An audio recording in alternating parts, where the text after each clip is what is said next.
সন্দেশখালীর ধামাখালী হোটেল থেকে জাল নোট উদ্ধারের ঘটনায় রীতিমতন চাঞ্চল্য ছড়িয়েছে। এবার এই ঘটনায় কিন্তু যোগ মিলল দক্ষিণ 24 পরগনার ভাঙড়ের।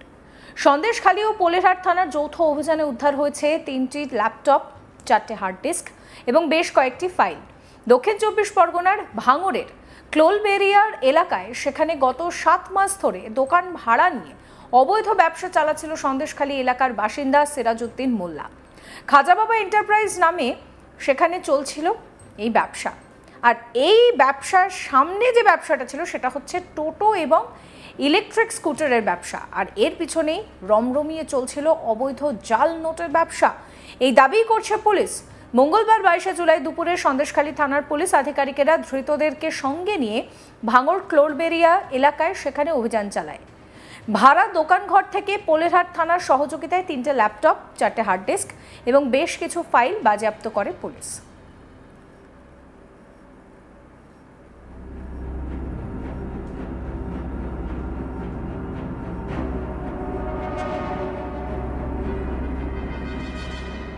গৃহকর্তা অর্পণ নস্কর কি বলছেন শোনাবো। আজকের ভাড়া দিয়েছো, কারা এসেছিল, কি হয়েছে একটু বলো তো। তারা এসেছিল, মানে আমরা আগে থেকে জানতাম না, আমরা প্রথমত ভাড়া দিয়েছি, জেনে শুনেই ভাড়া দিয়েছিলাম। এবার ভাড়ার পিছনে এবার ওরা কী করতো সেটা তো আমরা বলতে পারবো না। এবার ভাড়ার সামনে থেকে যেটা হতো সেটা হচ্ছে গিয়ে তোমার টোটো, মানে তোমার মানে স্কুটি, যেগুলো বাচ্চাদের স্কুটি, সেগুলো বিক্রি হতো। তার পিছনে এবার ওরা কী, তার আড়ালে কী ব্যবসা করতো সেটা তো আমরা বলতে পারবো না।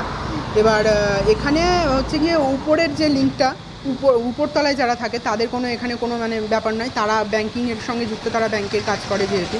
এবার এদের যেটা শুনলাম, খবরে দেখে যেটা শুনলাম যে আপনাদের জাল টাকার ব্যবসা ওনাদের শুনলাম, যেটা মানে সেই ওনাদের সঙ্গে উপরতলাদের সাথে নিচের তলার কোনো লিঙ্ক নেই। প্রথম আজকে কারা এসেছিল, কাদেরকে নিয়ে গেল এখান থেকে? মানে আগে ধরা পড়েছিল 3 দিন আগে, বোধ হয় 3 দিন আগেই ধরা পড়েছিল দুজন।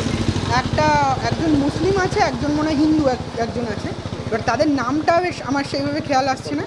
এবার তারা দুজন ধরা পড়েছে, তাদেরকে দুজনকে আনা হয়েছে এখানে। এবার আরেকটা কাজ হলো যে মানে সার্চ ওয়ারেন্ট আনা হয়েছে। সার্চ ওয়ারেন্ট আনার পরে সার্চ করা হলো, সার্চ করার পরে কিছু কাগজপত্র বাজেয়াপ্ত করা হয়েছে, কিছু মেশিন গান কিছু হয়নি, কোনো কিছু মানে আগ্নেয়াস্ত্র কিছু হয়নি। হয়েছিল শুধুমাত্র আপনার 3টে ল্যাপটপ এবং 4টে ফাইল, মানে hard disk, computer hard disk 4টে, আর কাগজপত্র কয়েকটা। টাকা ছাপানোর কোনো মেশিন? না, এখানে হয়নি। সেটা আমি হয়তো খবরে শুনেছিলাম যে এরকম টাকা ছাপানোর মেশিন, কিন্তু এখানে ছিল কিনা সেটা আমি বলতে পারবো না। লোকের ভাড়া দিয়েছিল এটা আপনার সন্দেশখালীর লোক। কত মাস ধরে কেনা হয়েছে? 7 মাস। হ্যাঁ, কোনোদিন অনুমান বলতে দেখুন, আমরা ভাড়া দিয়েছি। এবার ওনাদের জিনিস আমরা যেগুলো হয় সাধারণত যেটা হয় সেটা হচ্ছে কি আপনাদের আপনি ধরো এখানে ভাড়া নিয়েছেন, আপনার মালে আমি কোনোদিন হাত দিতে পারবো? সেটা ভাড়া নিয়েছিল ওনারা টোটোর ব্যবসায়, টোটোর সামনে ছিলই যেহেতু, আমরা আবার পিছনে গিয়ে দেখবো হাত দিয়ে খুলে, যে অপরিচিত মানুষের তার জিনিসপত্র থাকবে, সেই জিনিসপত্র কি আমরা হাত দিয়ে দেখতে পারি? কি নাম ছিল ওনার নামটা সঠিক আমার সত্যি মনে নেই এই মুহূর্তে। তোমার নাম এবং পরিচয়টা বলো। আমার নাম অর্পণ নস্কর, আমার বাড়ি কোরলবেড়িয়া, এবং পোস্ট অফিস যেমন হয় সেটা নিশ্চয়ই জানি। স্থানীয় বাসিন্দা শাকিরা বিবি কি বলছেন শোনাবো। পুলিশ এসে কি করছিল? ওখানে ফটো তুলছিল, ক্যামেরা করছিল, আর ওই যে লেখা করছিল। কি শুনলেন, কি জন্য পুলিশ এসে কি শুনলেন কিছু? আমি তা কিছু শুনিনি। আমি শুনেছি যে জিজ্ঞাসা করলাম, ওনাদের বাড়ির লোকেরা ছিল, জিজ্ঞাসা করলাম, তা বললো যে জাল লোকের জন্য। আচ্ছা, কজন কি তুলে লেগে শুনেছেন? দুজনে কি দেখলাম। কিভাবে বুঝলো এখানে জাল নোট হয়? কিছু জানি না, আমি মাঠে গিয়েছিলাম, দেখলাম যে ওখানে সব অনেক লোকজন আছে, ওই জন্য একটু দেখি চলে গেছে। দুজনকে নিয়ে গেছে। কি এখানে কি ছিল? এটা বাইক স্টুডেন্ট। Bike student. এই কোথায়, এই জায়গাটা কোথায়? এটা কোরলবেড়িয়া। এই জাল নোট যদি আসে সমস্যা কি সেটা তো আমি বলতে পারবো না। আপনাদের কাছে ধরুন জাল নোট চলে, তাহলে কিন্তু সমস্যায় পড়বেন তো। এটাই তো সমস্যা করে। এই কতদিন ধরে এই দোকানটা আছে, শোরুম? দোকানটা করেছে মনে হচ্ছে 6-7 মাস মতো হয়। প্রসঙ্গত সন্দেশখালীর ধামাখালী থেকে উদ্ধার হয় 9 কোটি টাকা, যার মধ্যে বেশিরভাগই জাল নোট। শেখ শাহজাহানের হোটেল থেকে এই জাল নোট উদ্ধার হয়েছে বলে দাবি ছিল পুলিশের। সন্দেশখালী থানার অন্তর্গত ধামাখালী ফেরিঘাটের কাছে একটি হোটেলের 206 নম্বর রুম থেকে উদ্ধার হয় বিপুল পরিমাণে টাকা। ডিমের কার্টুনের ভিতরেই বিপুল পরিমাণে টাকা মজুত রাখা হয়েছিল। উদ্ধার হওয়া অধিকাংশ টাকাই 500 টাকার নোট ছিল।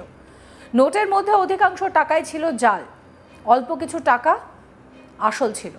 এই ঘটনায় দুজনকে গ্রেফতার করা হয়। ধৃতদের মধ্যে একজনের নাম দেবব্রত চক্রবর্তী, তার বাড়ি দক্ষিণ 24 পরগনার মহেশতলা এলাকায়। অপরজনের নাম সিরাজ উদ্দিন মোল্লা, তার বাড়ি জীবনতলা থানার অন্তর্গত মোটরদিঘি এলাকায়।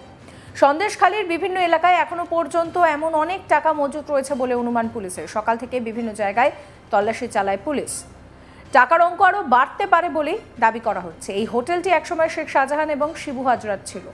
বর্তমানে এই হোটেলটি এখন শেখ শাহজাহানের ঘনিষ্ঠ বাপ্পাদিত্য মণ্ডলের রয়েছে বলেই জানা যাচ্ছে।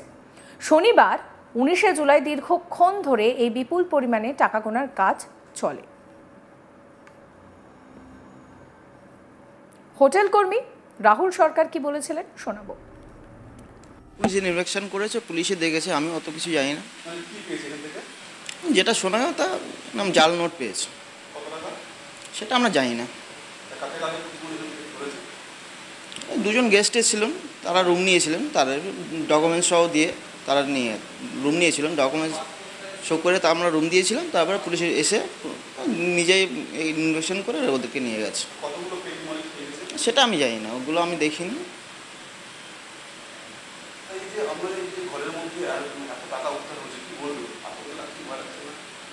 না, এটা তো আমরা তো কিছু জানি না। একটা সুটকেস নিয়েছিল একটা গেস্ট, আমরা তো ব্যাগ খুলে চেক করতে পারি না।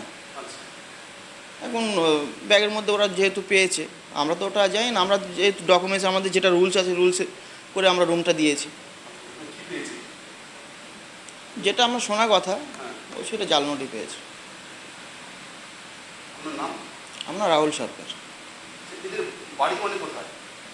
স্যার নর্থ সাউথ 24 পরগনার মধ্যে আছে। একটা মঠ বাড়ি আর একটা মহেশতলা। কালকে 1:40 1:30 নাগাদ এসেছিল, দুপুর 1:30 নাগাদ।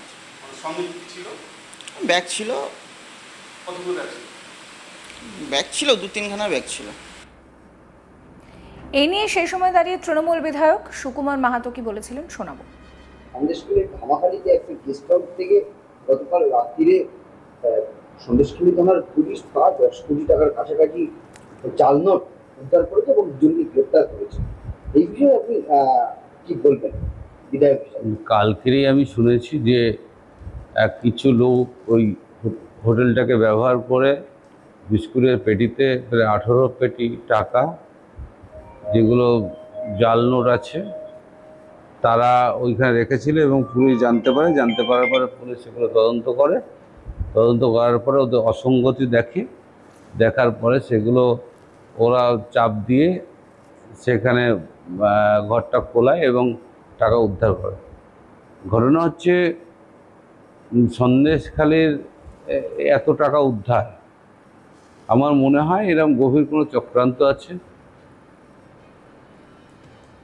সমস্ত খবরের আপডেটের জন্য আপনাদের নজর থাকুক আজ তাক বাংলায়। চ্যানেলটিকে সাবস্ক্রাইব করবেন, নোটিফিকেশন পেতে বেল আইকনে ক্লিক করবেন, ফলো করতে ভুলবেন না আজ তাক বাংলার হোয়াটসঅ্যাপ চ্যানেলও।